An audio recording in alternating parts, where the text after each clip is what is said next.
पाठकों को अवगत कराना मेरा कोई ध्येय नहीं था। अच्छा। तो ये लाइनें मुझे अच्छी लगी तो मुझे लगा कि इसे एपिग्राफ की तरह लिखना चाहिए। जब मैंने होश संभाला तो मैं इसी गुआड़ी में थी और लीला और और गुआड़ी उसकी क्या होता है?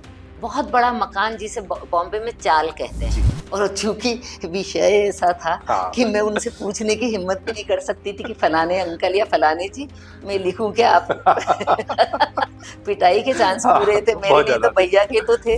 और उस समय हमारे समाज में शायद पहली या दूसरी लड़की थी जो मैं कॉलेज में थी। जहाँ बच्चों को प्रेम मिलता है ना, गरीबी अमीरी कोई मायने नहीं रखती है, तो वो बच्चा एक अलग तरह से 1 जून को मेरा जन्म मोहल्ले में ठीक वैसे ही हुआ जैसे ज्यादातर बच्चों का होता था, यानी 2 शादीशुदा लोगों के गुनाह की तरह छुपकर किए गए सेक्स के सफल होने की थाली बजाकर मुनादी के साथ। आसपास रहते हैं कुछ पड़ोसी ठीक वैसे ही जैसे सबके होते हैं। सदियों से चली आ रही रीत के अनुसार सब एक दूसरे के सुख से दुखी और दुख से सुखी होते हैं।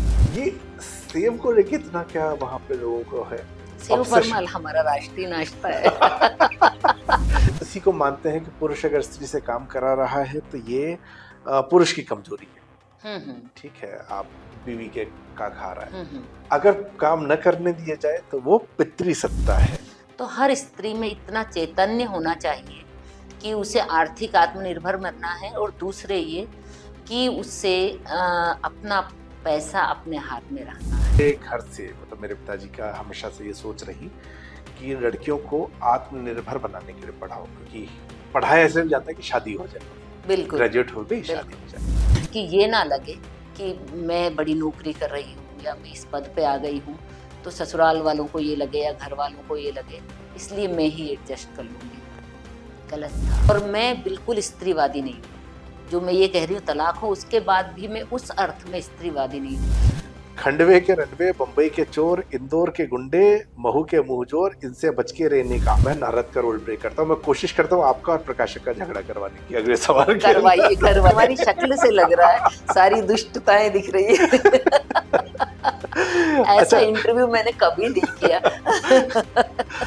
अब मैं कोई झगड़ा नहीं लगाऊंगा, आपने बहुत अच्छे प्रकाशक के साथ किताब छपवाई।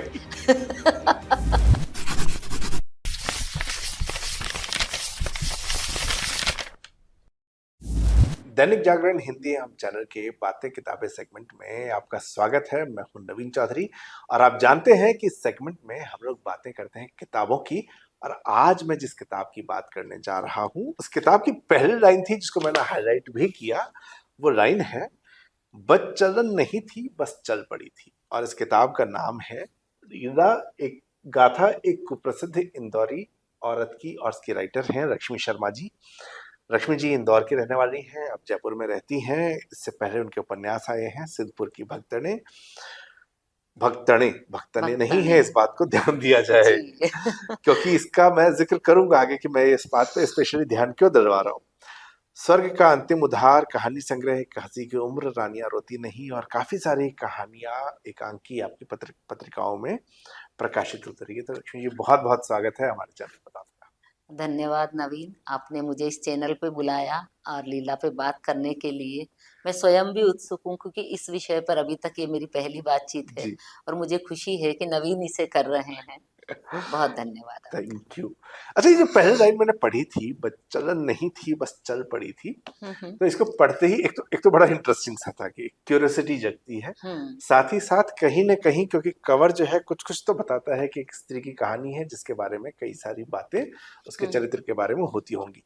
तो क्या एक राइटर के तौर पे आप पहले से खाका बिठा देना चाहती थी पाठक के मन में कि ये कहानी क्या होने वाली है, या ऐसा ना होता कि अगर ये लाइन ना होती तो हम पढ़ते पढ़ते समझते जो आपने इस लाइन में कहा है?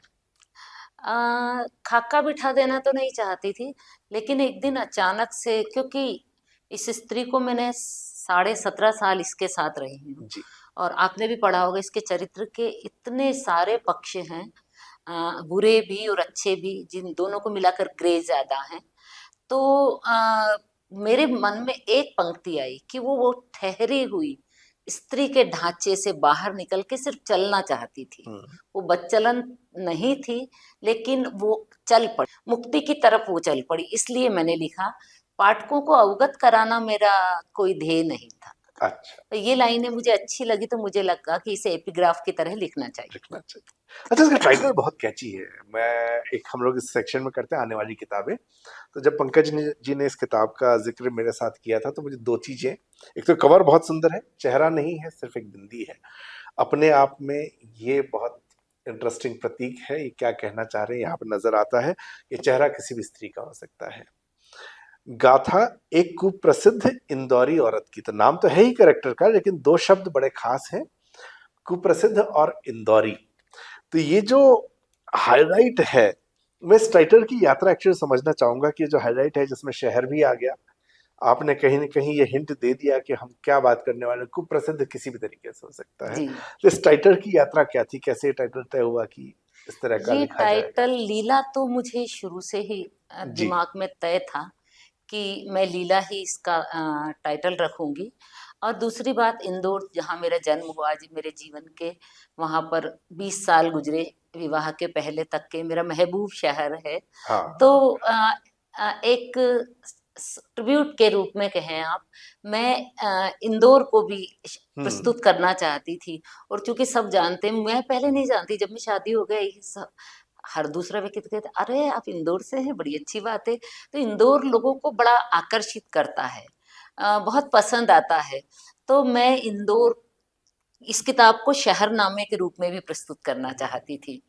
तो ये इंदौरी स्त्री लिखा, कुप्रसिद्ध शब्द पे मेरे और पंकज के बीच में काफी चर्चा हुई, क्योंकि अगर हम बदनाम लिखते हैं, बदचलन लिखते हुँ। हैं, तो एक तरह से हम खुद टैग कैरेक्टर को लगा देते हैं, उसको हाँ। तमगा दे देते हैं कि ये बदनाम है या वो है। बदनाम शब्द थोड़ा सा सस्ता भी होता है। तो पंकज ने ही बल्कि सुझाव दिया, दीदी हम कुप्रसिद्ध रखते हैं, वो हुँ। तथाकथित भी हो सकता है। इस तरह से फिर नाम रखा गया। इंटरेस्टिंग सा नाम है, और ये एक्चुअली जो काम होता है एक राइटर का, वो काम इसने किया। ये तो देखते ही मैंने कहा कि ये तो मैं पढ़ूंगा जब भी ये किताब आएगी। और देखिए, शुक्रिया। चांस की बात है कि हम लोग इसके ऊपर बात कर रहे हैं। अच्छा, एक आपने भी आंसर में कहा कि आप इस पात्र के साथ रही हैं, और आपने इनफैक्ट जब अपनी भूमिका है उसमें भी आपने कहा, इन सब के बीच रीना मुझे लगातार हॉन्ट करती रही, किंतु उस पर लिखने की हिम्मत नहीं जुटा पाई। आगे भी आपने नाम दिए हैं जो कैरेक्टर्स हैं, हम्म।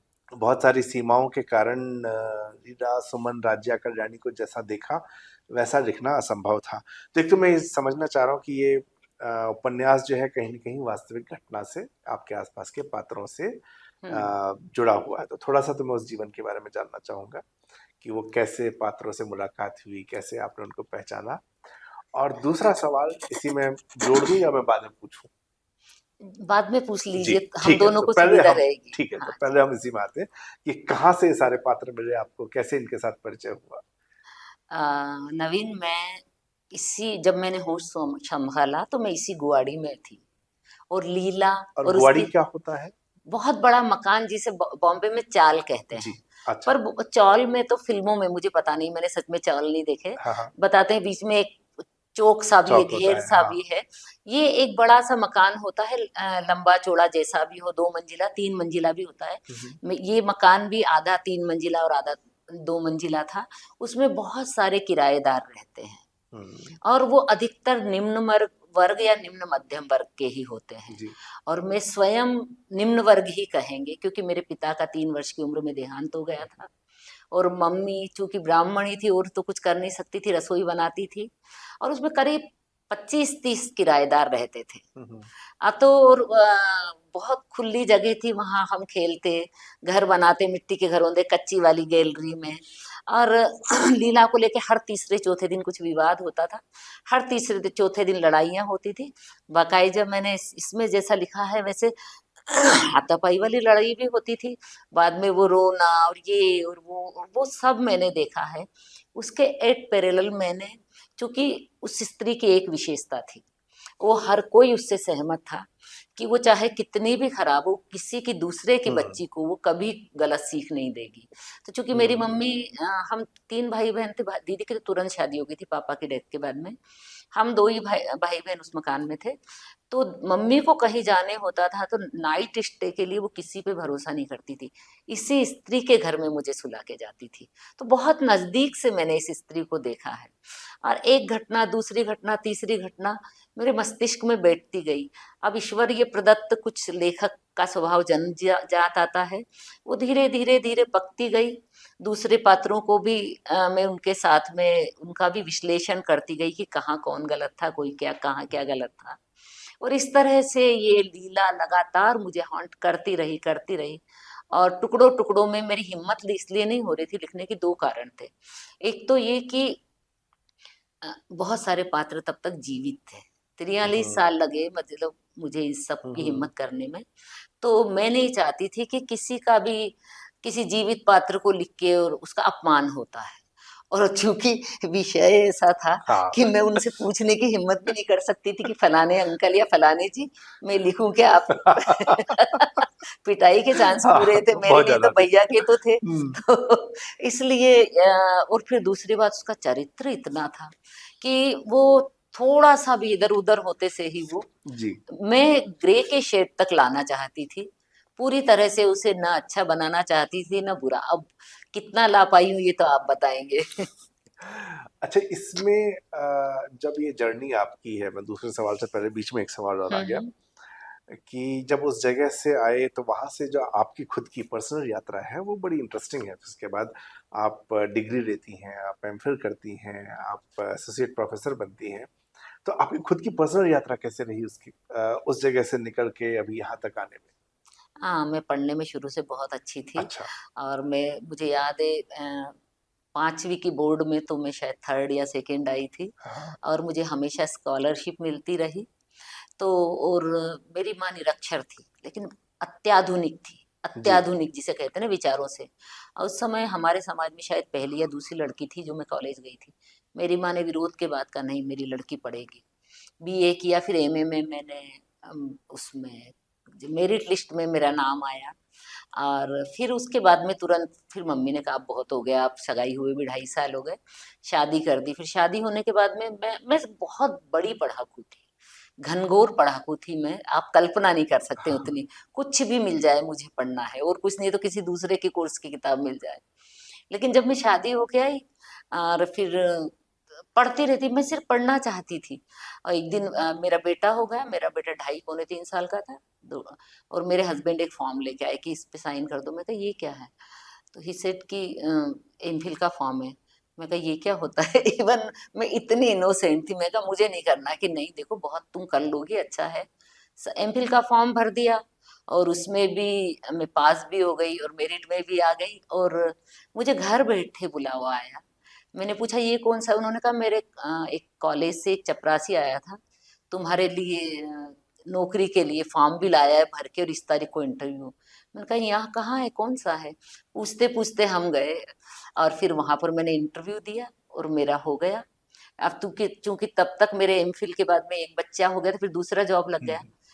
मैंने कुछ नहीं किया, सामान को रख दिया सारा, पीएचडी के को। और फिर जब मेरा बच्चा 6 साल का हो गया तब फिर मैं लगी और फिर मैंने पीएचडी की।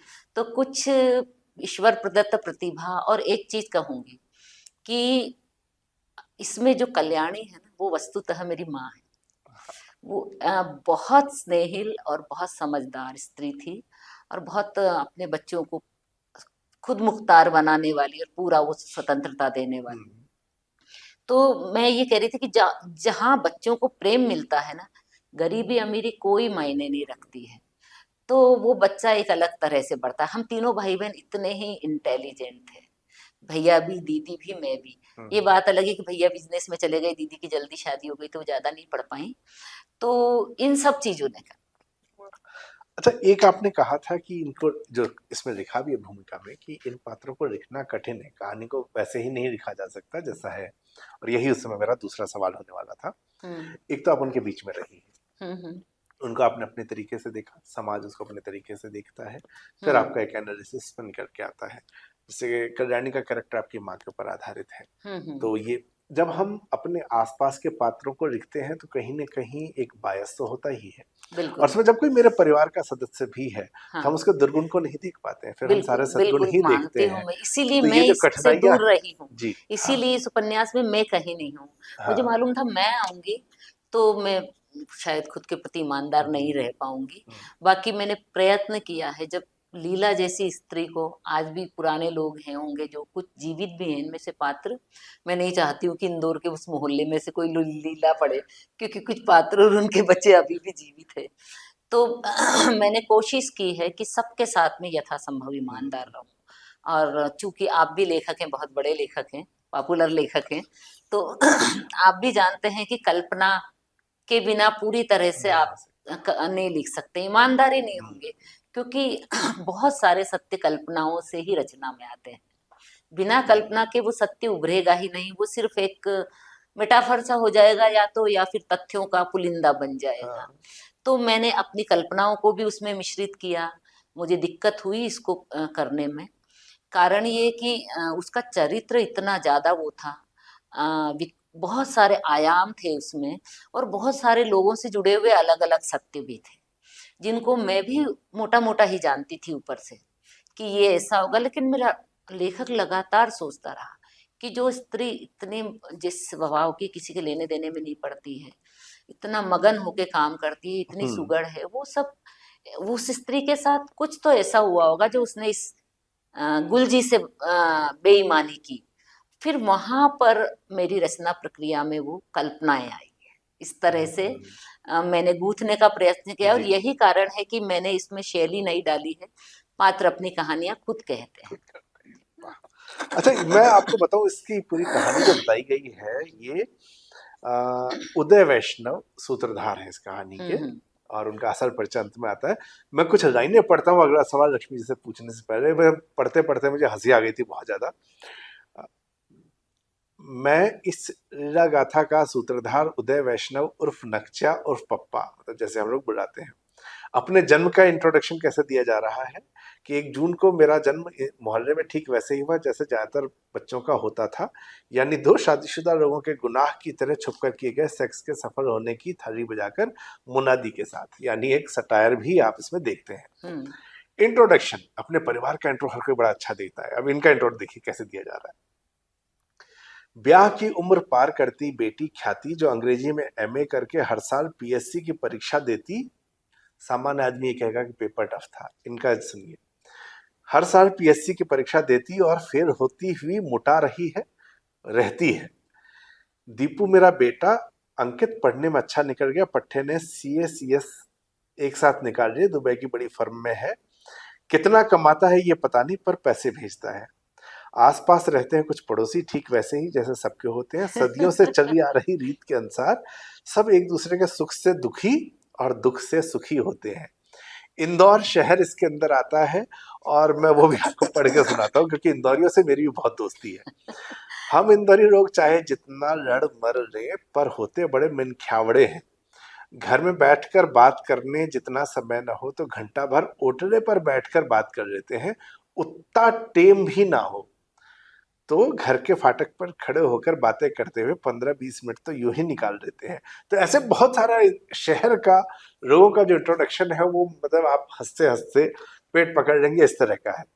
तो ये जो खिलंदड़पना है, ये लक्ष्मी शर्मा का खिलंदड़पना है या इसको डेवलप किया गया है?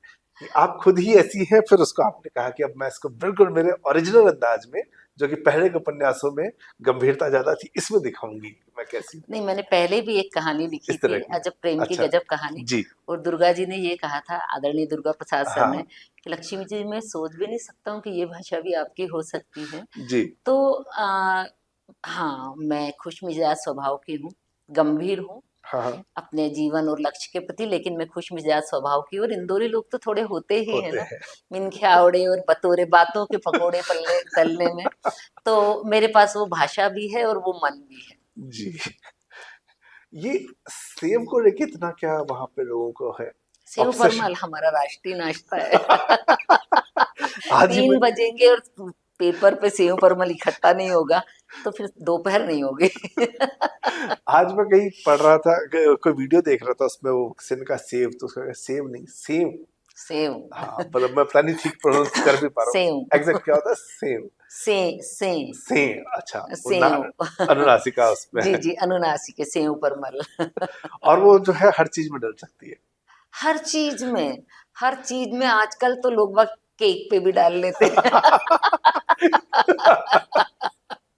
तो इसका क्या कोई कारण है? जैसे बीकानेरी भुजिया बड़ी फेमस है, तो वहां बनती है बहुत सारे घरों में, तो क्या हाँ, सेव का भी इंदौर में इतना प्रसिद्ध होने के पीछे कारण है कोई? देखिए कुछ चीजें तो चल जाती है और हाँ। कुछ पानी का असर भी होता है। आप ओके। बीकानेर की भुजिया जयपुर में बनाएंगे तो बात ही नहीं नहीं आएगी। आई। आपने जयपुर में भी ढेरों लोगों की सेव खाई होगी हाँ। और इंदौर में भी खाई होगी, खाई ही होगी, नहीं खाई हो तो इस बार मैं हम्म। जाऊंगी तो आपके लिए लेके आऊंगी पैकेट। वहां के पानी से जो जिसे कहते हैं ना जो क्रिस्पीनेस आती है, जी। वो बहुत टेस्टी लगती है। वहाँ की सेव खाओ, मैं बता सकती हूँ आँख बंद करके भी ये सेव इंदौर की है। और वहाँ का इंसान सिर्फ सेव पे नहीं रुका है। हम्म। आपको मालूम है वहाँ पर जो रात्रि का बाजार लगता है सराफा में, हम्म। 2 बजे तक चलता जी, है मैं और क्या वो। ऐसे भीड़ होती है कि इंसान से इंसान टकराता है, जैसे भंडारे में भी नहीं होती होगी इतनी भीड़। तो वहाँ के इंसान के जीवन के आनंद है खाना और बातें करना। बातें करना। भले इंसान होते हाँ। हैं। जो जो लोग इंदौर नहीं गए हैं, सराफा नहीं गए, मैं उनको बताऊं कि सराफा लोग डिनर करने नहीं जाते, या तो डिनर के बाद खाने जाते हैं या हाँ। वहां खाने के बाद घर आके डिनर करते हैं। सही कह रहे हैं आप बिल्कुल। और तमाम तरह की चीजें वहां पे, मैं गया था, एक बड़े फेमस वो है, सोने के गहने वो पूरे इतने हाँ सारे हाँ, पहने हुए। यस कुल्फी, कुल आइसक्रीम कुल्फी हाँ, वाला है ना, हाँ। पूरी वो मार्केटिंग उसी आधार पर की जी हो रही जी है। जी जी। और पोहा, पोहा। पोहा में जब तक जीरा 1 के 4-6 छपके नहीं देंगे तब तक उनको पोहा ही नहीं अच्छा लगेगा। इंदौर का जो है खाना, मेरे एक मित्र है वहाँ के, मैं हर साल वहाँ जाता हूँ इवेंट में, तो वहां पे मैं हाजमोला अलग से लेके जाता हूँ, क्योंकि मैं सुबह जब उठता हूँ तो उठते ही पहला सवाल होता है, चाय से पहले खाएंगे क्या? खा लेते हैं, चाय पीते पीते ज्यादा नाश्ता हम कुछ और करें। सही तो कह दिन रहे हैं में आप। मैं 7 से 8 बार वहां पे खाना खाता हूँ ओह जब मैं माय उनके गॉड। साथ रहता हूँ, क्योंकि 2 घंटा उनका होता है, 2 घंटे हो गए आपको भूख कैसे नहीं लगी हुई? तो थोड़ा थोड़ा थोड़ा थोड़ा करके हम खाना, जी जी जी जी। बहुत सारी चीजें मैं खाते और हैं। एक चीज वहाँ की जिसमें मैंने इस विस्तृत वर्णन किया जी। है, इंदौर के दाल बाफले। बाल, हाँ। आप जाएंगे तो मजाल, एक स्पेशल मेहमान की मेहमानी दाल बाफले के बिना पूरी नहीं होगी। हाँ। रविवार दाल बाफले के बिना पूरा नहीं होगा। कोई मंगलवार शनिवार करता है तो उस दिन दाल बाफले, चौथ एकादशी स्त्रियां, चौथ में कहते रात को 10-11 बजे चांद उगता है, तुम लोगों को पच जाता है कि हाँ हाँ पच जाता है। तो ये जो दाल बाफले और पोहा और सेम, ये तीन के पीछे इंदौर दीवाना है। दीवाना है। मेरे एक जन मित्र की मैं चर्चा कर रहा हूँ, वो किसी जगह का बड़ा प्रसिद्ध खाने के लिए गए, 5,000 का तेल जला के, वो 400 रुपए का बिल खाने का था हम्म। केवल, लेकिन 5,000 का तेल जला के गए कि खा के तो वहीं से आएंगे, खाने में कोई समझौता नहीं होगा। ये इंदौर के लोग कर सकते, जितने भी ऊट पटांग गिनीज बुक या लिम्का बुक के रिकॉर्ड है ना, जी। आप उठा के देख लीजिए, अधिकांश इंदौर वासियों के नाम है। हम्म। जितनी ऐसी बेवजह की एबले पने, जिसे हमारे हाँ। भाषा में कहते हैं, एबले पने करने में इंदौर का व्यक्ति है। अगर बस में कोई मूंगफली वाला आया है, बोलो मूंगफली बोलो मूंगफली बोलो, तो मेरे राखी भाई ने कहा मूंगफली साहब कितने की दूं? तुमने कहा बोलो तो बोलो। हम बोल दिए। तो वहां का ये है। स्टाइल ही अलग है। जी अच्छा, जी। एक आपने इसमें एक जगह पे गुआड़ी का जब आपने जिक्र किया है, उसमें था कि सभी लोग कुछ ना कुछ काम कर ही रहे हैं, तो गुआड़ी की सारी जननियां कुछ ना कुछ काम करती हैं। हम्म। हम लोग जिस सोसाइटी में हैं वहां पे स्त्री के काम करने को लेके बहुत अलग अलग मत है। जो समाज का निचला तबका है उसकी तो मजबूरी है, हम्म। क्योंकि काम नहीं करेंगे तो घर खर्च नहीं चलेगा। लेकिन कुछ लोग इसी को मानते हैं कि पुरुष अगर स्त्री से काम करा रहा है तो ये पुरुष की कमजोरी है। हम्म। ठीक है, आप बीवी के का खा रहा है, हम्म। अगर काम न करने दिया जाए तो वो पितृ सत्ता है। हम्म। कहीं पे हम इसको आर्थिक स्वतंत्रता देख रहे हैं, तो कहीं पे मैं ये भी देख रहा हूँ कि सामाजिक मानक ऐसा बना हुआ है कि यार अब पुरुष कर ही रहा है ना, तो मैं क्यों काम करूं, मैं तो आराम ही करूंगी। ये तमाम तरह की चीजें आती हैं। आपने सब तरह का दोनों तरफ के पक्ष को देखा, जहाँ हम्म। ग्वाड़ी में लोग रह रहे हैं, उसके बाद आप कॉलेज में पढ़ा रही हैं, सोसाइटी को आप देख रही हैं, हम्म। तो दोनों पक्षों को देखने के बाद ये स्त्री का जो काम करना है, हम्म। इसको लेके आपकी दृष्टि क्या है, मैं उसको समझना चाहूंगा। पहले तो मैं आपको ये बता दूं कि निम्न मध्यम वर्ग के यहाँ हर काम करते हैं। मैंने गांव में हर साल, मेरे मामा जी की बस्सी के पास में जमींदारी जी। है, मेरे दादी हाल भी उधर ही है। हम्म। हर साल जब तक मैं बड़ी क्लास में नहीं आ गई, 2 महीने के लिए हम लोग आते थे, क्योंकि पापा नहीं थे तो फिर मम्मी 2 महीने के लिए हमें लेके यहाँ आ जाती थी। सिद्धपुर की भक्तन पूरा वहीं का है। हम्म। और लोग कहते हैं मेरी लोक पे बहुत पकड़ है, तो मैंने लोक को बहुत नजदीक से देखा है। प्लस मैं उस मोहल्ले में पली हूँ, इंदौर के हम्म। मालगंज मोहल्ले में। और वहां पर अधिकांश लोग ऐसे ही हैं। और आप तो छोटे हैं, फिर भी हमारे समय हमने देखा है मोहल्लों में निम्न वर्ग, निम्न मध्यम वर्ग, उच्च वर्ग और उच्च मध्य वर्ग के भी लोग एक साथ रहते थे, एक साथ उनके हम लोग बच्चे भी खेलते पलते थे। और यहाँ पर भी मैंने देखा है निम्न मध्य के वर्ग की स्त्रियां अलग तरह से बहुत शोषित हैं, लेकिन वो काम करती हैं और उनके पति बिना किसी शर्म लिहाज के, हर घर में पुरुष भी बराबर से काम करता था। अभी मैं जहाँ जयपुर में रहती हूँ, मेरी कॉलोनी के पीछे एक मेहनत कश लोगों की कॉलोनी है, वहां पर भी मैं यही देखती हूँ, मेरी कुक आती है, मेरी सफाई वाली आती है, हमारी प्रेस वाली है, वो सबके पति लोग काम करते, तो वो अलग तरह से स्वतंत्र है। ये बात अलग है कि पैसा उनके हाथ में रह पाता है या नहीं रह पाता है। दूसरी बात, मार्क्स ने भी कहा है, मार्क्सवाद की, स्त्री को काम करना भी उसका शोषण है और न काम करना भी उसका शोषण है। वो दोनों दो अलग परिस्थितियों में है। और मेरा मानना है, बहुत दृढ़ता से मानना है कि हर स्त्री को आत्मनिर्भर आर्थिक रूप से होना बहुत जरूरी है। और एक हर स्त्री को, चाहे वो साइकिल ही चलाए, आजकल तो काम वाली बाइयां साइकिल और स्कूटी लाती हैं, चाहे जॉब करे चाहे ना करे, अपना पैसा इतना अर्न करे कि वो किसी पे ऐसे आर्थिक रूप से निर्भर नहीं रहे। और दूसरा, उसको शिक्षित होना बहुत जरूरी, क्योंकि कमा तो अशिक्षित स्त्रियां भी लेती हैं, देह जीवाएं भी कमा लेती हैं, लेकिन देह जीवाएं ज्यादा मुक्त होती हैं। पर जो स्त्रियां हैं, उनके सारे पैसे उनके पति ले लेते हैं, दारू पी जाते हैं, या घर के कामकाज में वो परेशानी होती रहती हैं। तो हर स्त्री में इतना चैतन्य होना चाहिए कि उसे आर्थिक आत्मनिर्भर बनना है, और दूसरे ये कि उससे अपना पैसा अपने हाथ में रखना है। मैंने सिद्धपुर की भक्तने में भी ये बहुत जोर दे के कहा था। निरक्षर भगत मामी कहती है, बाई मैं तने आज समझाऊं, आपनो पीसो आपना हाथ में रखियो। कितने भी कुंवर साहब अच्छे हों, लेकिन अपने हाथ के पैसे की बात ही अलग होती है। तो स्त्री को कमाना चाहिए और घर के काम में, घर में मदद भी करनी चाहिए, स्वाभाविक है, वो भी सभी स्त्रियां, समझदार स्त्रियां करती है, लेकिन कुछ पैसा अपने पास रखना उसे बहुत जरूरी है, ताकि वो शोषण के शिकार ना हो। आपने बात की आर्थिक स्वतंत्रता की, ये मेरे घर से, मतलब मेरे पिताजी का हमेशा से ये सोच रही कि लड़कियों को आत्मनिर्भर बनाने के लिए पढ़ाओ, क्योंकि पढ़ाया ऐसे हो जाता है कि शादी हो जाए, बिल्कुल ग्रेजुएट हो गई शादी बिल्कुल। हो जाए। तो ये एक थॉट प्रोसेस को मैं समझ पा रहा हूँ, मैं उसको लेके आ रहा हूँ। अब जब हम सोसाइटी में आते हैं, अब ज्यादातर लड़कियों को आत्मनिर्भर होने के लिए ही पढ़ाया जा रहा है, अपना आर्थिक रूप से स्वतंत्र हैं। और एक दृष्टि निश्चित तौर पे सही है, क्योंकि आर्थिक रूप से स्वतंत्र होने के कारण एक तो कोई विपदा आ जाए तो वो अपने आप को संभाल सकती है, परिवार को संभाल सकती है। दूसरा, शोषण उसको नहीं सहना पड़ेगा, ये सबसे बड़ा कारण है कि वो किसी अत्याचार का विरोध कर सकती है।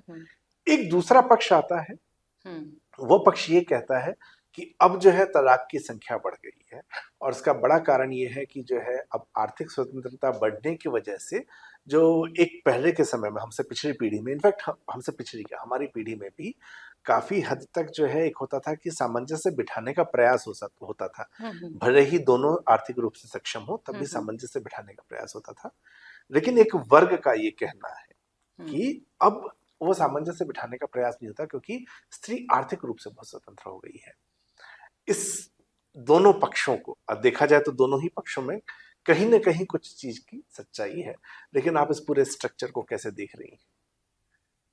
आप सही कह रहे हैं कि वर्तमान में तलाक की संख्या बढ़ रही है और आर्थिक आत्मनिर्भरता उसका बहुत बड़ा कारण है। मैं इसको ऐसे कहूंगी, बढ़े तलाक। लेकिन पहले ये बात पूरी कर दूं, अगर स्त्री अपने आत्मसम्मान की कीमत पर, अपनी निजी स्वतंत्रता, अपनी स्वतंत्रता में उसकी देह की, कोख की, अर्थ की सारी स्वतंत्रता है की कीमत पर अगर घर छोड़ती है, वो असंतुष्ट है, तो तलाक बढ़े। और कारण यही है, देखिए जितना चैतन्य बढ़ेगा, हम पुरुष सत्तात्मक समाज में रहते हैं, जितना चैतन्य बढ़ेगा उतना मुक्ति की प्यास बढ़ती जाएगी, मुक्ति के लिए प्रयास बढ़ते जाएंगे, दोनों चीजें होती जाएगी। और पुरुष सत्ता, क्योंकि हजारों सालों से जो पुरुष सत्तात्मक समाज है वो इतनी जल्दी नहीं बदलता है। और विकसित देशों से हम आज भी 400 से 450 साल पीछे हैं, हम स्त्रियां, हम सभी। तो अभी हमें बहुत संघर्ष करने पड़ेंगे। पहले की स्त्रियां सोचती थी लोग क्या कहेंगे, माँ बाप कहते थे खड़ी जा रही हो आड़ी ही निकलना, डोली में जा रही हो अर्थी में ही निकलना, घुट घुट के मर जाती थी। फिर उसके बाद में मैंने वो समय भी देखा है, मेरे साथ की स्त्रियां, पति ने सब कुछ बेच दिया, चपरासियों से उधार लेके काम चला रही है। पति सारा काम करके खड़ी है, महारानी कॉलेज में पढ़ाती हैं, पति बाहर स्कूटर या कार में हॉर्न बजाए जा रहा है, बेचारी 2 घास खाती नहीं खाती है, साड़ी लपेटती भागती, और पति झल्ला रहा है क्या करती रहती है, तुम्हारा काम नहीं निपटता है। तो वो स्त्रियां पढ़ी लिखी होके भी ये, क्योंकि मैंने भी ये क्राइसिस झेला है, बहुत ईमानदारी से कहूँ तो कि ये ना लगे कि मैं बड़ी नौकरी कर रही हूँ या मैं इस पद पे आ गई हूँ तो ससुराल वालों को ये लगे या घर वालों को ये लगे, इसलिए मैं ही एडजस्ट कर लूंगी। गलत था, गलत था। तो वो अगर उस दृष्टि से आज संबंध विवाह टूटते हैं, स्त्री मुक्त होती है, तो सॉरी, पर वो मैं उसके पक्ष में हूँ। लेकिन जैसा कि दूसरा पक्ष भी है, बहुत सारे कारणों से कुछ स्त्रियां इसको एक अपने हथियार की तरह उपयोग करती हैं और पुरुषों पर भी अत्याचार होते हैं और केस लगा दिए जाते हैं। तो देखिए हर युग में अच्छाई और बुराई का होता है, और मैं बिल्कुल स्त्रीवादी नहीं हूँ। जो मैं ये कह रही हूँ तलाक हो, उसके बाद भी मैं उस अर्थ में स्त्रीवादी नहीं हूँ। मुझे लगता है सोशल मीडिया वाले स्त्रीवादी नहीं है, पर आप हैं। कैसे सोशल मीडिया पे एक स्त्रीवादी अलग चलता है, वो एक सोशल मीडिया नहीं, पे मैं चलता हमें हर है। मेरी हाँ, आप पोस्ट देख लीजिए, मैं हाँ। कभी मैं हमेशा मैं मुझे नहीं, मैं वो कह रहा हूँ आप वाकई में स्त्रीवादी हैं, क्योंकि जो आपका विचार है वो जी स्त्री के पक्ष का जी विचार है, जी वो मैं सोशल मीडिया वाला विचार नहीं है। जी जी मैं बिल्कुल, मुझे लगता है स्त्री और पुरुष इस एक ही, दोनों पल्लू हैं, उन्हें कोई भी पल्लू अगर नीचे जाएगा या वो प्रभुत्व आ जाएगा तो उसका दुरुपयोग होगा। बिल्कुल। इसलिए हमें ना स्त्रीवाद की बात करनी है ना पुरुषवाद की बात करनी है। आजकल जो नियो नॉर्मल है वो है कि दोनों बराबर है, मनुष्यता की यूनिटी की बात करती। जब मैं बाहर जाती हूँ तो मैं स्त्री नहीं रहती हूँ, और जब आप मतलब वर्क प्लेस पे आप जाते हैं तो आप भी एक काजी हैं। दोनों में बराबरी की बात हो, वरना जहां प्रभुत्व आया गड़बड़ होने लगेगी। और अगर ऐसा चलता रहा तो कल से पुरुषों की स्थिति खराब हो सकती है, जिसकी मैं घनघोर विरोधी हूँ। ठीक बात है ये। अच्छा, एक जब हम लीला का कैरेक्टर इसमें देखते हैं, वो अपने आप में क्रांतिकारी है।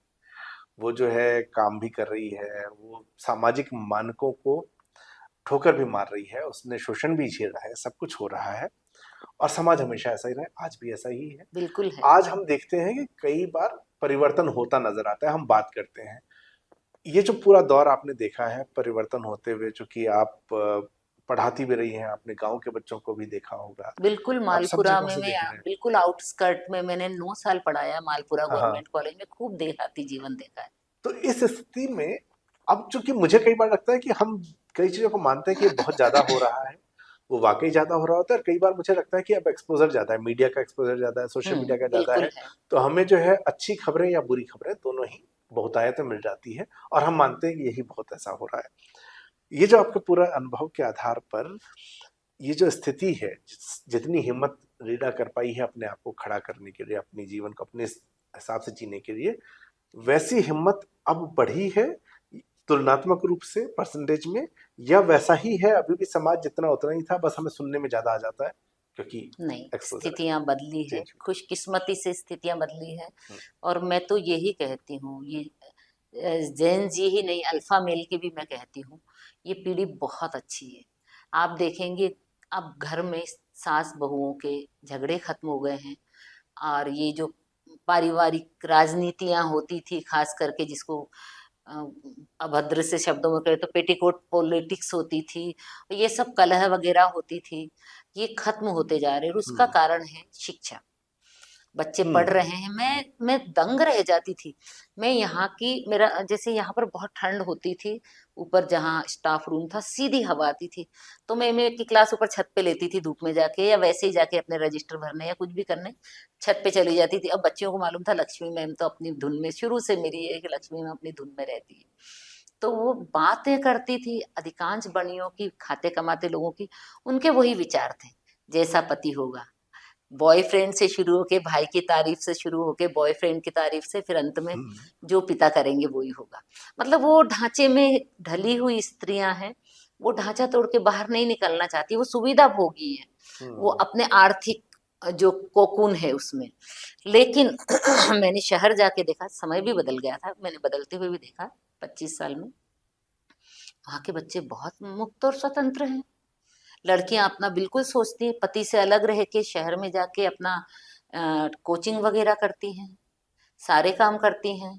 तो मुझे लग रहा है कि बहुत तो नहीं, लेकिन स्थितियां बदली है और नई पीढ़ी मुक्त हो रही है, लड़कियां भी मुक्त हो रही, लड़के भी, पता ही नहीं चलता था। एक दिन किसी ने कहा ये दोनों पति पत्नी है, लड़कियां बिंदी तक नहीं लगाती। हम यहाँ पे तो शादी हो गई, बिंदी लगाना है। लड़कियां सलवार सूट में घूमती है। लेकिन उसके एक पैरेलल मैंने ये भी देखा है, देव देव देव नारायण स्कूटी योजना में लड़की को स्कूटी मिली, बहुत अच्छे नंबर लाई थी। उसी रात पति से किसी बात पे क्लेश हुआ, उसका पता नहीं, लड़की ने आत्महत्या कर ली। फर्स्ट ईयर की बच्ची थी, सेकेंड ईयर में आई थी। और दूसरे दिन उसके माता पिता और सास ससुर में जो झगड़ा हुआ है कॉलेज में ही, स्कूटी के आधिपत्य को लेके। तो पता तो नहीं, पर मुझे लगा हो सकता है इसी बात पे उसने आत्महत्या की। तो देखिए ये चलता है, ये शहरों में भी बहुत चलता है, लेकिन स्थितियां बदल रही है और आमीन, उम्मीद करते हैं कि जी। और बेहतर होती जाए। अच्छा, एक ना इसमें कैरेक्टर चूंकि आपके इंटरेस्टिंग है, कुछ एक कहावतें भी आई हैं, लोगों के डायलॉग आए हैं। एक छोटे भैया दादा है मोहल्ले का, उसका डायलॉग है, वो रीना के ऊपर उसकी बुरी नजर है और नाराजगी अपनी दिखाने के लिए करता है। खंडवे के रंडवे, बंबई के चोर, इंदौर के गुंडे, महू के मुंहजोर, इनसे बच के रहने का। दरअसल रीना महू की है, पर जब तक कोई सीधा सीधा पंगा न रहे वो चुप ही रहती है। अच्छा, कैरेक्टर तो आपके चूंकि इंदौर के हैं तो आपने इंदौर की बात की। अच्छा, आगे एक और गवार की गाली हंस के डाली, ये वैसे कई सारे ऐसे बड़े इंटरेस्टिंग से है। कहानी इंदौर की है, आप इंदौर की हैं तो इंदौर की भाषा है, एक मुझे ये समझ में आता है। दूसरा, कई बार ऐसा होता है कि नहीं, उस शहर के प्रति हमें लगता है कि यार कोई उधार चुकाना है शहर का। तो ये जो भाषा है ये उधार चुकाने के लिए है या कहानी इंदौर की है, इसलिए ये सारी भाषा है? दोनों ही। ये मैंने इंदौर में और किसी शहर में या वैसे ही शुरू कर सकती थी, लेकिन जैसा कि मैंने पहले भी कहा कि मेरी जन्म स्थली है, उसने मुझे बहुत दिया है। हाँ। और मुझे जितने पुरस्कार मिले हैं उसमें से ज्यादा करके इंदौर वालों, मध्य प्रदेश वालों ने दिए हैं अभी भी। तो मुझे लगा कि एक ट्रिब्यूट मेरी तरफ से ये है कि मैं इंदौर को एक शहरनामे के रूप में, इसमें आटे में नमक जितना है, जितना भी हो संभव हो शामिल। सब लोग कहते बहुत अच्छा लगा, आप बढ़ा सकती थी। मैं कहा नहीं, जो चीज फिर ज्यादा या प्रायोजित हो जाती है उसको नहीं करना चाहिए। तो उस तरह से, और इंदौर पे तो मेरी दीदी जीजाजी वगैरह आज भी मालवी ही बोलते हैं सब, उनके बच्चे चाहे कुछ भी बोलो। और उस मोहल्ले में तो मैंने कुछ तो संकोच कर गई मैं, इतने ऐसे ऐसे कहावतें और ऐसे ऐसे किस्से और नल के लड़ाई झगड़े काफी देखे हैं मैंने। आप जब मैं इमेजिन कर रहा हूँ, अगर आपने संकोच किया, क्योंकि इसमें बहुत कुछ है, तो पढ़ते हुए मजा आया था, अरे गजब। मैं इसको इनफैक्ट जब पढ़ रहा था तो मैं बाकायदा एक छोटी सीरीज की फिल्म की तरह या एक सीरीज की तरह इसको देख रहा था। हाँ, उसने तो सार्वजनिक रूप से कहा, पंकज ने तो, कि मैं लिख के देता हूँ कि इस पर ओटीटी का कोई सीरीज बन सकता है। ये है, कहानी बिल्कुल उस तरह की है। जी। अच्छा, आपको एक अच्छा खासा समय हो गया जयपुर के अंदर, 40 साल 40 साल हो गए, तो ये पूरा युग बीत गया एक तरह से। जी, तो बिल्कुल। इस युग बीतने में लक्ष्मी शर्मा कितनी इंदौरी बची हैं और कितनी जयपुर वाली हो गई? इंदौर तो मेरे खून में है, मेरे लहू में है। हाँ। लेकिन मेरा जिसे कहते हैं डीएनए तो राजस्थानी। मेरे पिताजी यहाँ से माइग्रेट करके गए थे, मेरी मम्मी। लेकिन मेरी मम्मी ने 13 साल की उम्र में शादी हुई थी, 16 में शायद गोना हो गया था। 16 साल की उम्र से 86 ईयर तक वो वहां रही, लेकिन वो कभी हिंदी मालवी नहीं बोली, उन्होंने राजस्थानी ही बोली। मेरे घर में राजस्थानी खाना पीना ही चलता था। तो मैं कह नहीं सकती, मेरे अंदर दोनों का 50% है। लेकिन इंदौरी जो स्वभाव है या सेंस ऑफ ह्यूमर कहते हैं लोग, कि मेरा बहुत अच्छा है। तो मुझे लगता है वो वहाँ इंदौर के उससे ही आया है, या कुछ जो देखना दृष्टि होती है उससे। और राजस्थान भी उतना ही है। पर मैं ये नहीं कह सकती हूँ, मेरे अंदर जितना मेरे पहले से मिला था मुझे, 2-2 महीने गांव में रहना, लोग को जीना और जो खाना पीना, उससे ज्यादा मुझे नहीं लगता है कि शादी के बाद कुछ बड़ा होगा। हाँ, भौगोलिक जानकारियां वगैरह बढ़ी है। अच्छा, खाने को लेके, चूंकि इंदौर में खाने का आपने कहा, हालांकि राजस्थानी खाना ज्यादा बनता था, मैं बिहार से हूँ, ज्यादा नहीं बनता था। वही बनता ही हम्म था। अच्छा, मैं बिहार से हूँ, मेरी परवरिश राजस्थान में हुई है। हम लोग यहाँ आके टिथरी में आके पापा बस गए थे, तो हमारे यहाँ भी खाना तो है, हमारे यहाँ का बना, हम्म लेकिन जब जब मैं गाँव जाता हूँ तो मुझे इधर के खाने की बड़ी क्रेविंग होती है हाँ कि अरे इधर, क्योंकि अब यहाँ के मसाले, यहाँ का टेस्ट भी तो आ ही रहा है कुछ ना कुछ। तो हाँ। ऐसा हुआ जब शादी होके आप इधर आई जयपुर, तो इंदौर का कुछ जो है वो बड़ी क्रेविंग होती है कि खुशकिस्मती से नहीं हुई, नहीं इसका हुई। कारण अच्छा। ये है हाँ। कि मेरी सास गुजरात में पली बड़ी, वहीं जी। से शादी हुई थी, वहीं पे उनकी शिक्षा दीक्षा हुई थी। हम्म। और इंदौर और गुजरात का खाना लगभग एक जैसा है, मालवा का खाना। और जैसा इंदौर में भी ऐसा ही बनता था, मालवी और राजस्थानी का मिक्स। और यहाँ पर ससुर जी अलवर से थे, तो यहाँ पर भी ऐसा ही बनता। मुझे एक दिन भी नहीं लगा। हाँ, कुछ एक चीजें हैं जो नहीं बनती थी यहाँ पर, उनका तो ईश्वर की दया से मेरी सासू माँ थी, तो हाँ बनाते हैं ना, बना लेते हैं इस तरह से। और मैं कभी भी फूडी नहीं रही। आप बात मानेंगे, मैं शादी के पहले मुश्किल से एक दो बार, और शादी के बाद मुश्किल से 2 या 3 बार सराफा बाजार गई हूँ। हम्म। मैं नहीं रही फूडी। मैं गया हूँ सराफा, मैंने खूब नहीं, मैं खाया भी है। गई हूँ, लेकिन मुझे हाँ। ज्यादा चाव नहीं है। तो मुझे खाने पीने को लेकर दिक्कत नहीं हो सकती, मैं कहीं भी एडजस्ट हो एडजस्ट हो जाते हैं। हाँ, दाल बाफले मेरी मिल कमजोरी जाता। है। देखिए, इंदौरी आदमी के साथ आप साहित्य में भी चर्चा करें तो बिना खाने की बात के पूरी नहीं हो और सकती है उसमें वो। सबसे बुरा ये है कि मेरे ससुराल में मुझे नहीं, मेरे पति को दाल बाफले दाल बाटी बिल्कुल पसंद नहीं है, हाँ, कि हाँ, उनको वो यूपी वाला ही खाना पसंद है जो उनके घर में चलता था। बनता है। अच्छा, एक, चूंकि इसमें मोहल्ले में लोगों का झगड़ा होता है हाँ हाँ, आपस में, अब मैं नारद का रोल प्ले करता हूँ, मैं कोशिश करता हूँ आपका और प्रकाशक का झगड़ा करवाने की अगले सवाल के करवाइए अंदर। करवाइए पंकज। पंकज जरा सुन लो, भाई हो ना, ये भी छोटा है, हाँ। भाई है, लेकिन तुम सुन लेना। तो यही सवाल है कि जैसे आपने इसमें पंकज जी के बारे में, शिवना प्रकाशन से किताब आई है, पंकज सुबीर जी खुद एक बहुत अच्छे लेखक हैं, उनकी किताबें आप पढ़ें, बहुत शानदार लेखक हैं, साथ ही साथ प्रकाशन भी है और उनका, बहुत अच्छे इंसान बहुत थे, अच्छे इंसान बहुत हैं। ही बढ़िया तो ये इंसान थे। किताब जो है शिवना प्रकाशन से आई है।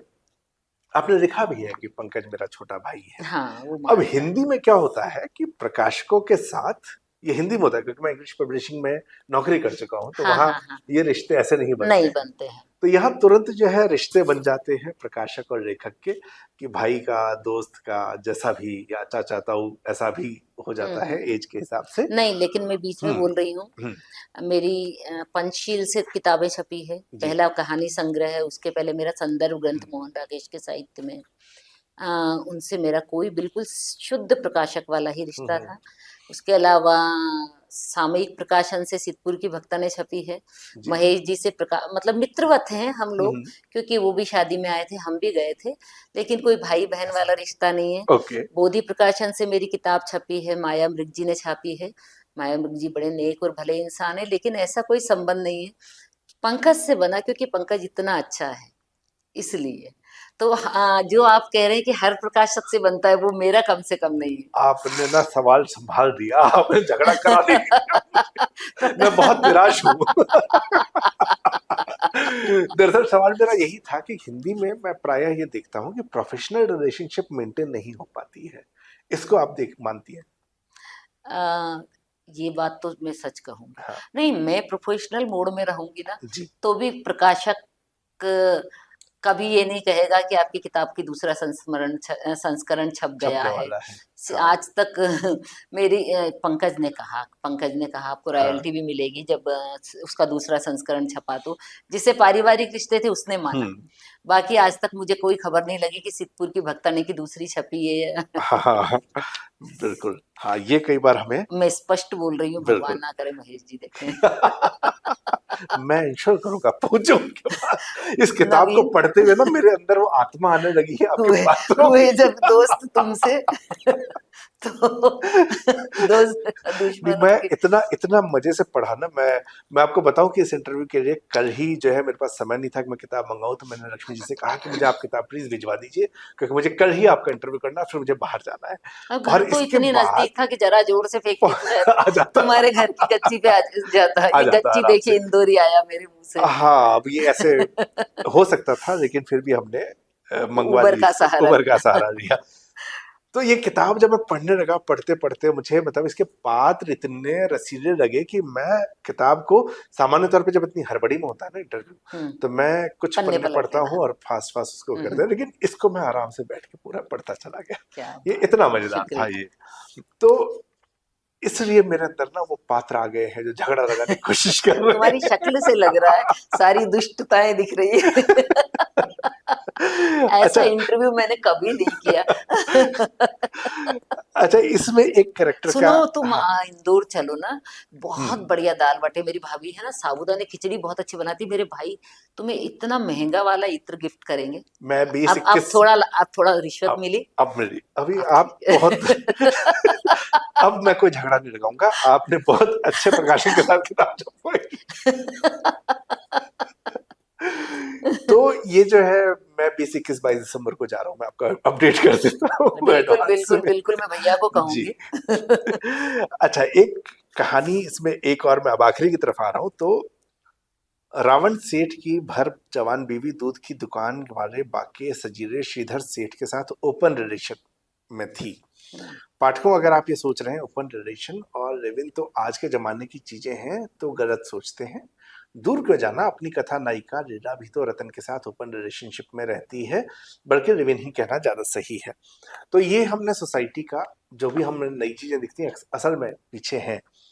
पिछले कुछ दौर में हमने इस चर्चा का, फिर से वही बात है कि सोशल मीडिया एक्सपोजर, तो हम ये चर्चा देख रहे हैं। दूसरा, इनकी बातें करने लगे, पहले लोग बात नहीं बातें करते नहीं थे। करते। समाज के उच्च वर्ग में नजर आता है, हाँ, निम्न वर्ग में नजर आता है, मध्य वर्गीय बेचारा यहाँ भी मध्य वर्गीय है, वो समझ ही नहीं पाता कि करना है कि नहीं करना है, नहीं, हमें तो ईश्वर के डर से इतना ज्यादा डरते हैं। हवा बनाया हुआ, पाप लगेगा पुण्य लगेगा, हम्म, है ना, लोग क्या कहेंगे, चार लोग क्या कहेंगे, इसमें रह जाते हैं बिल्कुल। मध्यम वर्गीय लोग।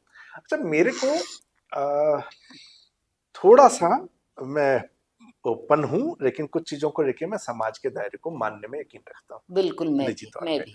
तो ये जो ओपन रिलेशनशिप है, ये समाज के स्ट्रक्चर के लिए खतरा नहीं लगता? मैं तो शुरू से ही, फेसबुक पे बहुत बड़ा विवाद चला था। मैं कहती हूँ ये तो खाया पिया कुछ नहीं, गिलास तोड़ा आठाना है। नोजी पोछेगी, डायपर बदलेगी, लेडीज ही घर की साफ हम्म, सफाई करेगी, कुकिंग तो लेडीज ही करती हैं। हम्म, ठीक है, वो 50% पैसे दे रहा है, कुछ थोड़ा बहुत कर रहा है, लेकिन मुझे लगता है स्त्री बहुत बड़ा नुकसान कर रही है ये। या हो सकता है मैं पुराने हम्म, फैशन की हो मान ली जाऊं, लेकिन मैं लिव इन रिलेशन को स्त्रियों के लिए मतलब वो उनके पक्ष में नहीं। अच्छे बुरे की तो निर्णय करने वाली मैं कौन हूँ। यद्यपि अब देखो, गवर्नमेंट ने रूल बना दिए हैं कि लिव इन का बच्चा भी संपत्ति का हकदार होगा, ये वो। तो फिर जब इतना है तो एक शादी का टैग लगाने में क्या बुराई है। सब कुछ वही हो रहा है। हम्म, आजकल तो स्त्रियां कमाती हैं, तो घर में वैसे कमाने वाली स्त्रियां शादी के बाद भी पैसे में करती है, पुरुष भी थोड़ा बहुत करते ही हैं घर में, काफी कुछ करते हैं, थोड़ा बहुत नहीं, जिनके जरूरत होती है। तो मुझे लगता है कि मेरी दृष्टि में लिव इन स्त्रियों के लिए कोई विशेष फायदेमंद नहीं, विशेष क्या, बिल्कुल भी फायदेमंद चीज नहीं है। आजकल एक नई चीज और चली है, ओपन रिलेशनशिप। हाँ, वो भी मेरे गले क्योंकि नहीं वो मुझे लगता उतरती। है कि पारिवारिक ढांचा उसमें जो है कहीं ना कहीं बिगड़ जाता है उसके अंदर। हाँ, देखिए, विवाह नाम की संस्था है ही इसलिए कि दो लोगों के बीच में प्रतिबद्धता है। और अगर आप ओपन रिलेशन जैसे, तो फिर आप विवाह मत करिए, फिर आप फ्री रहिए ना, फिर आप वन नाइट स्टैंड करिए। अब ये मेरे विचार है, हो सकता मैं गलत हूँ, मुझे जानकारी की कमी हो। नहीं, मैं काफी हद तक इसमें आपके साथ हूँ, क्योंकि मुझे लगता है कि ठीक है, अगर किसी को प्रेम है तो वो है, लेकिन अगर सिर्फ आप फन के लिए वो कर रहे हैं, तो एक तरफ जो होता है ना मेरी इंडिविजुअलिटी, दूसरी तरफ है कि मैंने जिन बच्चों को जन्म दिया उनके प्रति भी मेरी जिम्मेदारी, जो समाज का मैं हिस्सा हूँ उसके प्रति मेरी जिम्मेदारी है। बिल्कुल। हो सकता है हम दोनों इसके बाद दकियानूसी कह रहे हैं, बट दैट्स ओके। हाँ, बिल्कुल सही बात है, मैं जहाँ आधुनिक हूँ। और क्योंकि प्रतिबद्धता को आप मान नहीं रहे हैं, जी। और उसमें भी ये नहीं कि एक मेरा परमानेंट बॉयफ्रेंड है और एक मेरी परमानेंट गर्लफ्रेंड है, वो तो ओपन रिलेशन है।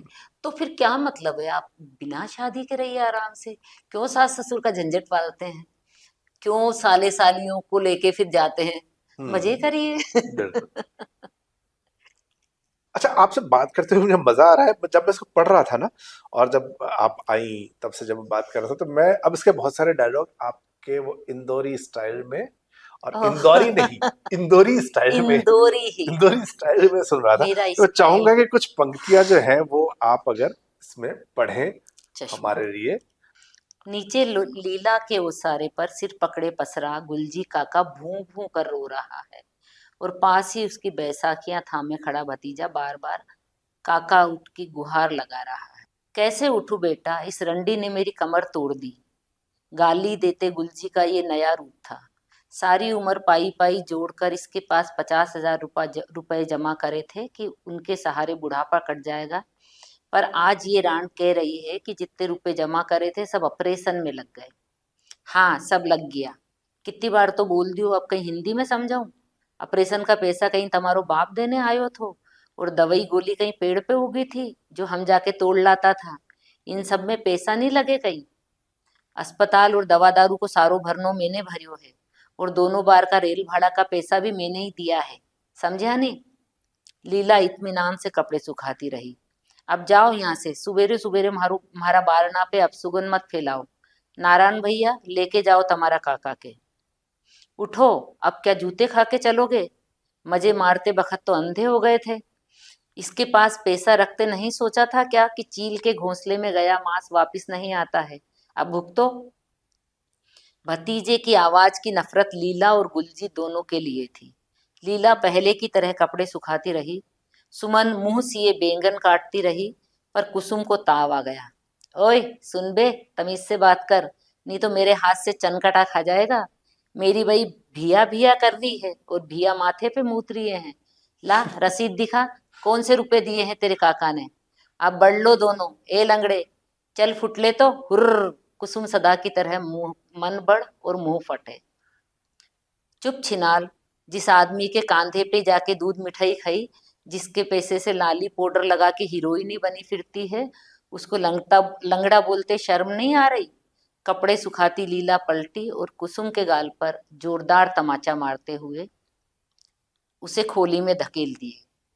अब कितनी जात बिगड़वाओगे? अब और कितनी जात बिगड़वाओगे? अपने घर जाओ। लीला ने हाथ जोड़ दिए और खोली में चली गई। मतलब मजा आ गया मुझे सुन के। वैसे वैसे तो 40 साल हो गए, पर हाँ मेरे अंदर की इंदौरी भाषा आज भी वही है। मैं आपसे बात करूंगी तो भी आपको पता चल जाएगा। अगर समय हो तो एक मजेदार किस्सा जी सुनाऊं। जी जरूर। मैं एमफिल में मैंने एडमिशन लिया, उस समय मैं 27 साल की थी, मेरा छोटा बेटा 3 साल का हो चुका था। तो चूंकि एमफिल में 16-17 लोगों का ही होता है एडमिशन, और वो ऐसे राउंड टाइप टेबल से पे ही पढ़ा देते हैं। शुरू दिन सबका परिचय लिया। जैसे ही मैंने नाम बोला, कहाँ से है क्या वो, आप यहाँ की नहीं है क्या, टीचर ने पूछा। तो नहीं सर, हम इंदौर के हैं। फिर दूसरी क्लास में भी यही हुआ, वो ही सवाल पूछा फिर कि आप यहाँ की नहीं है क्या? मैं कहा नहीं सर, मैं इंदौर से हूँ। फिर तीसरे आए तो सारे स्टूडेंट हंसने लगे जोर जोर से। "सर, क्या हुआ?" कि नहीं सर कुछ नहीं, ऐसे ही मैडम वैसे इंदौर ही। से। फिर नहीं, ये भी नहीं बोला। फिर मैंने अपना परिचय दिया तो उन्होंने, आप यहाँ की नहीं है क्या? तो फिर सब जोर से हंस पड़े कि सर ये तीसरी बार हुआ है और हम जानते थे अब भी कहेंगे।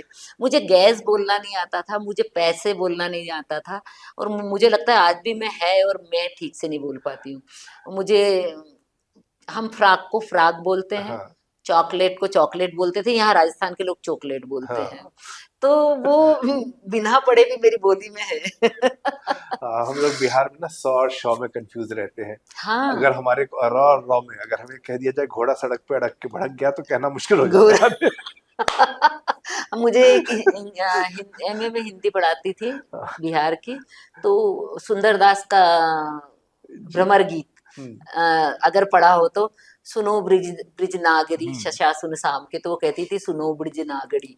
तो हाँ हम हंसते थे। दरी को कहती थी दड़ी और घोड़ा को कहती थी घोड़ा। पर हाँ, ये अपनी हर हर स्टेट के साथ ही भाषा है। का ठाठ है। हाँ पर चूंकि मैं उसी भाषा, मेरा तो विषय थी ना, हाँ हाँ। तो मैंने कोशिश तो की है सुधारने की, पूरा नहीं सुधार पाई हूँ। नहीं मुझे लगता है वो थोड़ा थोड़ा रहना चाहिए है कि ना? थोड़ा सा वो उसका अपना बना रहता है उस जगह के साथ, हाँ जो हमारा हाँ। लगाव है उसकी वजह से बना रहता जी है। जी। और जब मुझे कोई इस चीज की वजह से पहचानता करे आप वहां के, तो और अच्छा लगता है। अगर हाँ तो वही तो हाँ। भाई। सही मुझे दुख बात है। होता है क्योंकि मैं इतनी जगह रह लिया। मैं बचपन में तिरुपति रहा, फिर मैं जयपुर रहा। तिरुपति रहे? हाँ तिरुपति रहा, और यहाँ रहा, फिर बाहर रहा। तो मेरी भाषा में ना वो न राजस्थान का डायलेक्ट आ पाया ठीक से, ना बिहार का आ पाया। हाँ हाँ। तो कहाँ के हो? तो मुझे लगता है अरे कोई तो कहो कि हाँ ये तुम राजस्थानी हो या तुम बिहारी हो, कहीं का तो एक जगह का बना दो कुछ। तुम्हारा तो बहुत स्पष्ट हाँ, उच्चारण है, लगता ही नहीं है बिहारी। तुम नहीं बताते तो मुझे नहीं मालूम पड़ता। और जी। तो तुम्हारा काम भी ऐसा है, इसलिए सही है। अरे काम तो बहुत लोगों का ऐसा है। ये बात भी सही कह रहे हैं आप। लेकिन नहीं, ये बात भी सही कह जैसे रहे हमारे हैं। यहाँ व और भ, हाँ। इसमें जैसे ट्रेवल होता है लव हमारे यहाँ, यू। लव रवयू, यू। रवयू होता है। तो बिल्कुल सही कह वो रहे वेंडर नहीं होते हमारे यहाँ, वेंडर होते हैं। वेजिटेबल खरीदते हैं हम हैं। लोग। भेंडर। हाँ, ओ माय गॉड। हाँ, वेजिटेबल होता है हमारे। वेजिटेबल होता है। और ये हमारे यहाँ बंगालियों में भी पैसे होता है। होता है, हाँ, केसे होता है, पेर होता है, हम्म, पैर नहीं होता है। हाँ, तो मैं यहाँ शादी हो गई, मैं कहती मेरे पैर दुख रहे, तो कहते पेट दुख रहा है। मैं कितनी मेरे पैर दुख रहे हैं, तो कि पेट बोल, हम तो पेट सुनते, पैर बोलो ना। तो ऐसा कुछ हुआ जब आप वहां से शादी होके यहाँ आई, हम्म। तो क्लासरूम के अलावा ऐसी कुछ और चीजें जिसकी वजह से पूरा समझने में ही धोखा हो गया हो, सिर्फ वो प्रोनाउंसिएशन के चक्कर में? क्लास में तो नहीं हुआ, क्योंकि हाँ, फिर मेरी गाइड स्वर्गीय जी। मोहिनी शर्मा जी दुर्वासा थी, और वो मतलब, और मैं उनकी प्रिय शिष्या भी थी। हम्म, तो वो उन्होंने मुझे टोक टोक के बहुत सुधारा, और जी। फिर मुझे भी लगा ना, तो धीरे धीरे ऐसा तो कुछ नहीं हुआ। लेकिन कई बार जैसे जब मैं पैर कहती थी, तो बच्चे कहते थे मैडम पेट, मैं कहा, नहीं पैर। ऐसे कभी कभार छोटा मोटा, होता बड़ा कुछ नहीं हुआ। है। ठीक है, आखिरी 3 सवाल छोटे छोटे। हम्म। कोई ऐसी किताब जिसको आप बार बार पढ़ना चाहती हो? पढ़ सकती हो, बार बार पढ़ सकती हो, अपनी खुद की किताब का नाम नहीं लेना है। नहीं, मैं लूंगी ही नहीं, मैंने अभी तक नहीं, इसको मेरी भी खोल नहीं के लेना है। नहीं। लोग मेरी तारीफ कर देते हैं, नहीं कर रहे हो तो मैं करवा लेता हूँ कि मेरी कर देना। मैं नहीं करूंगी, अभी हाँ, तुमने इतनी सारी वो जो नारद की भूमिका निभाई, मुझे रिश्वत देनी पड़ी, इसलिए नहीं करूंगी, वरना करती। जी। तो बहुत सारी किताबें हैं, लेकिन व्यक्तिगत रूप से मुझे, मैं अगर हिंदी हिंदी में किसी भी कहूँ, भाषा की, हाँ हिंदी, हाँ, अंग्रेजी, जो भी आपको पसंद हिंदी में मैं कहूँ तो मुझे फणीश्वर नाथ रेणु बहुत पसंद है। हो। और फणीश्वर नाथ रेणु का उपन्यास मैला आंचल मैं चाहे जितनी बार पढ़ सकती हूँ। उसके अलावा मेरे प्रिय लेखकों में एक हजारी प्रसाद द्विवेदी जी जी। हैं, और उनका बाण भट्ट की आत्मकथा मैं चाहे जितनी बार पढ़ सकती हूँ। विदेशी लेखकों में मुझे गोरकी पसंद है, ओ हेनरी पसंद है। ओ हेनरी की कहानी मुझे बेहद पसंद है। और कुछ लोग कहते भी कि मेरे एंड, कहानी के अंत तो ओ हेनरी जैसे होते, मुझे नहीं पता। तो वो मदर मदर मुझे बेहद पसंद है। गोरकी की जो हाँ। थी, हाँ। और वर्तमान में महेश कटारे जी का एक उपन्यास आया था 2 भागों में, कामिनी काय कांतारे, मुझे बेहद पसंद है। और एक जमाना था जब गुनाहों के देवताओं को पागलों की तरह पढ़ा करते थे, अब तो वो बिल्कुल देखने लायक भी नहीं लगता है। हमारा वो उम्र बढ़ता के गया साथ ना। हाँ जी फर्क जी जी पड़ता है। जी। और ऐसी कोई फिल्म जिसको आप कितनी भी बार देख सकती हैं? गाइड। गाइड। गाइड। उस पर मुझे लिखना है, लेकिन मुझे लगा इतना लिख चुका है। हम्म, उस पिक्चर में जितने शेड्स हैं, जिस तरह से पहली बार मेरे ख्याल से ग्रे शेड की स्त्री आई होगी, दोनों स्वार्थी हैं उसमें। और जिस तरह से उनका प्रेम है, जिस तरह से उनके आपसी महत्वाकांक्षाएं और एक दूसरे के साथ धोखाधड़ी है। वो गाना गाती है कि मुझसे छल किए जाए, किए लेकिन जाए। छल वो भी करती है। तो और अंत में जो चरित्र का परिवर्तन है, नारायण नारायण क्या नाम है उनका, के आर नारायण ने तो अद्भुत लिखाई है। विजय आनंद ने भी उस पिक्चर को अद्भुत बनाया बनाया। है। और गाइड मेरी बेहद पसंद की और फिल्म। दोनों ही कलाकार रहे। देवानंद को कभी ज्यादा एक्टिंग नहीं आई, लेकिन इस पिक्चर में उन्होंने अद्भुत अभिनय किया है। और वहीदा रहमान तो है। अच्छा, कोई ऐसा हीरो बॉलीवुड का जिसके ऊपर क्रश रहा हो? क्यों अब पोल पट्टी खुलवा नहीं रहे नहीं, हो? क्रश तो बता ही जब सकते हैं। शाहरुख खान आया तो मैंने कहा, दिल भी आया तो बुढ़ापे में। बस, कौन क्रेजी। आज उसकी एनर्जी और दिल से फिल्म हम लोग, मैं और मेरा छोटा बेटा साल में एक आध बार देख ही लेते हैं। शाहरुख खान ने मेरे ख्याल से, हाँ, वो उस 2-3 जनरेशन के फेवरेट हो गए। है ना। हाँ, और उसकी ऊर्जा, है। उसमें जो ऊर्जा है वो अंदर से, मैंने 2 ही व्यक्ति ऐसे देखे, 3, हम्म, एक शाहरुख खान, एक मेरा बड़ा भतीजा चिंतन, और एक हमारी लाला, हम्म, जिसके अंदर से थोड़ी थोड़ी देर में, जैसे कहते हैं ना कि पॉप्स फूटते हैं जी। एनर्जी के। और उसकी सहजता, मुझे शाहरुख खान पसंद है, चाहे वो बहुत अच्छे एक्टर है नहीं है, उससे कोई मतलब नहीं है। कोई ऐसा शहर भारत में या भारत के बाहर जहां आप नहीं घूमी हैं पर घूमना चाहती हैं? वेनिस। वेनिस। वेनिस में जाना चाहती हूँ, मेरा सपना है। हम्म, बाकी जैसे मैं ऑनेस्टली बताऊं, मैंने बहुत देखे हैं। अ, एक बुद्धिजीवी के रूप में मुझे देखना पड़ता है, लेकिन मुझे म्यूजियम देखना ज्यादा पसंद नहीं है। हम्म, शायद कुछ भी कहें आप, लेकिन जी। देखे हैं, बहुत देखे हैं, दुबई का भी देखा है मैंने। पर मुझे म्यूजियम ज्यादा पसंद नहीं है, मुझे मॉल्स भी नहीं, मुझे प्रकृति के पास बहुत पसंद है, पानी, नदियां, पहाड़। तो वेनिस जाना मेरा सपना है। कभी बनाते तो हैं दुआ। हम दुआ करते हैं कि इसमें मैंने टर्की को दिया है इसमें। टर्की को काफी लिया है, लेकिन टर्की भी। टर्की से मुझे याद आया, एक हम्म, कैरेक्टर इसमें है अलका, हाँ हाँ जो कि असेक्सुअल है। हाँ। अब ये पात्र ऐसे नहीं आते, ये अलका का कैरेक्टर कहाँ से बना है? क्योंकि वो आपकी रियल लाइफ की कोई कैरेक्टर नहीं, नहीं है, बिल्कुल वो नहीं, पूरी बिल्कुल कल्पना है। बिल्कुल हाँ पूरी तरह से कल्पना जी। है। आ, चूंकि हम कहानी को बढ़ाते हैं, कुछ पात्र लेते हैं मुख्य पात्र को सहारा देने के लिए, घटनाओं के विकास के लिए और हम्म, कहानी को चरम पे पहुंचाने के लिए। और ये सच है कि उस लड़की का अबॉर्शन हुआ था, मतलब उसने बच्चा जो नाली में था वो उसी का था, जिसे मैंने अपनी हम्म, कल्पना शक्ति से तुर्की पहुंचा दिया। तो चूंकि हम समाज में आजकल एलजीबीटी की तो बहुत दिनों से बात हो जी। रही है, लेकिन अब एलजीबीटी के साथ ए भी लगने लगा है, और लगना चाहिए। एक यौनिकता होती है, असेक्सुअलिटी। हम्म, उसमें व्यक्ति नपुंसक या किसी भी तरह से, स्त्री है या पुरुष, वो अपूर्ण या उसमें कोई खामी नहीं होती, बस उसका सेक्स का मन ही नहीं करता है। जैसे किसी को कद्दू की सब्जी अच्छी नहीं लगती है तो नहीं लगती। मैं जानती भी हूँ, पर मुझे नहीं पता था उस समय तक। सब मेरी दीदी की घनिष्ठ सहेली के पति, बस उनके एक ही बच्चा, और वो हमेशा पूरी जिंदगी इसी बात से दुखी रहे। तो असेक्सुअलिटी पे बात होना भी जरूरी है, वरना लोग कहते हैं अरे ये तो बांझ होगी है, इसकी हम्म, बच्चेदानी ही नहीं होगी।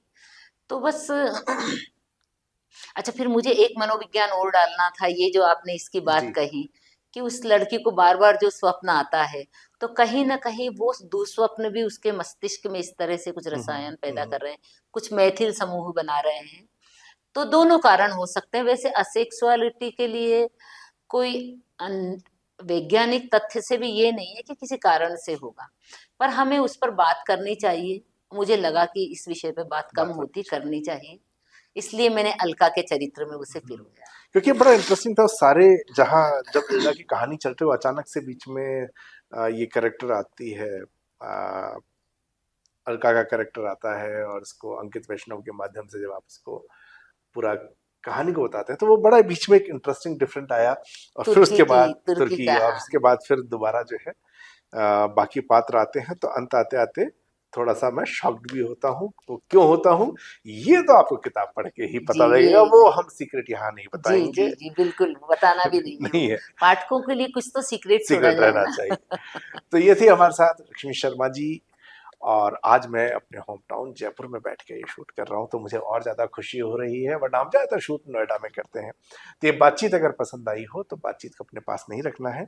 ये किताब शिवना प्रकाशन से आई है, और इसकी कीमत है जो कि मुझे पढ़ने में यहाँ नहीं आ रही है। 300 रुपीज। 300 रुपीज़ की कीमत है। और ये हर उस जगह पर, हाँ, 300 रुपये किताब है, हर उस जगह पर मिलती है जहाँ किताबें मिलती हैं, ऑनलाइन या अमेजन पर भी किताबों की है, दुकान पे। और अमेजन पे तो शायद 267 ही है। वहाँ तो, हाँ, वहाँ तो डिस्काउंट होता ही होता है। जी जी हाँ। तो आप जो है किताबें खरीदें, किताबें पढ़ें। लक्ष्मी जी, बहुत बहुत धन्यवाद आपका आने के लिए, बातचीत करने के लिए। बहुत बहुत धन्यवाद नवीन। और मैं बिल्कुल बिना किसी संकोच के कह रही हूँ कि मैंने बहुत सारे इंटरव्यू दिए हैं, टीवी पर भी दिए हैं, काफी जगह पे। ये मेरे जीवन का अद्भुत अविस्मरणीय है कि जहाँ थैंक यू। इतना अच्छा माहौल, इतना हंसे हैं हम लोग, मतलब किसी तरह का कोई तनाव ही नहीं था, बल्कि हम लोगों ने कितनी बातें की। और ये, इसके लिए आप बधाई के पात्र हैं। Thank you. और मुझे अब समझ आया कि आपका प्रोग्राम इतना प्रसिद्ध क्यों है। बहुत शुक्रिया। बहुत धन्यवाद नवीन, और बहुत सारी शुभकामनाएं भी। Thank you. और पाठकों से भी मैं यही कहूंगी कि आप लीला पढ़ें, और आपको अच्छा लगे तो अपनी खरी प्रतिक्रिया भी दें। धन्यवाद, आप सब लोगों का भी धन्यवाद। तो ये बातचीत पसंद आए तो अपने पास नहीं रखनी है, लाइक, सब्सक्राइब और शेयर का बटन दबाना है। बहुत बहुत धन्यवाद आपका। जुड़े रहें, दैनिक जागरण हिंदी है हम।